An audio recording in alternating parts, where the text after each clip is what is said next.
निकलो बाहर मकानो से जंग लड़ो बेईमानो से आ प्रोटेस्ट ने लઈને જ્યારે સમાજ નીકળી ગયો છે રોડ ઉપર ત્યારે એ વિશે આપનું શું કહેવું છે આ આંદોલન બાબતે?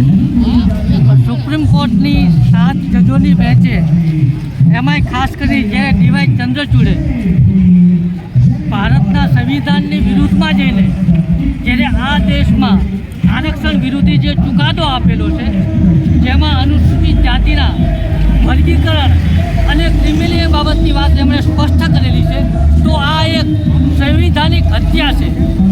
અને આપણે જ્યારે કોઈ વ્યક્તિને કહીએ કે ભાઈ સુપ્રીમ કોર્ટના જે આવું કહે તો એના વિરુદ્ધ ન બોલાય, પરંતુ એને કોર્ટ કન્ટેમ્પ્ટ ઓફ કોર્ટ કહેવામાં આવે છે. જ્યારે ભારતમાં જે સુપ્રીમ કોર્ટના જજ ડીવાય ચંદ્રચૂડે એમણે તો કન્ટેમ્પ્ટ ઓફ કોર્ટ નથી કરેલું, પરંતુ કન્ટેમ્પ્ટ ઓફ કોન્સ્ટિટ્યુશન કરેલું છે અને સંવિધાનની હત્યા કરી છે. અને આ સંવિધાન થકી આ દેશમાં માત્ર અનુસૂચિત જાતિ એક જ નહીં, પરંતુ આ દેશના તમામ લોકોને જે સુરક્ષા મળે છે, જે સવલતો મળે છે, જે બંધારણીય અધિકારો મળે છે, એ તમામ બંધારણીય હકોનું એમણે હનન કર્યું છે.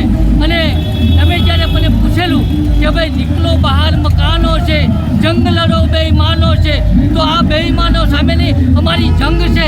અને સુપ્રીમ કોર્ટના આ નિર્ણયને અમે ફેરબદલ કરવાવીને જ રહીશું અને સંવિધાનમાં સંશોધન બિલ લાવીને અને સુપ્રીમ કોર્ટના આ જજમેન્ટને સંવિધાન દ્વારા ખારીજ કરીશું. એક વડીલ છે, ઘણા વયોવૃદ્ધ છે અને આ પ્રોટેસ્ટમાં આટલી ઉંમરે પણ તેઓ જોડાણા છે, ખરેખર દાદ દેવી પડે. એ વડીલને પૂછીએ કે આ પ્રોટેસ્ટને લઈને આપનું શું કહેવું છે?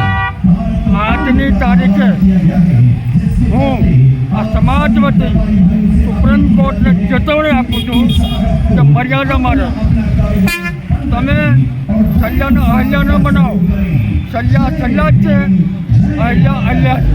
એટલે મહેરબાની કરી અને સુપ્રીમ કોર્ટ શીખી થાય. એક વાત.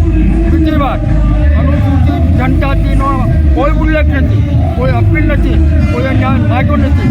આ ટોચ આપવા સુપ્રીમ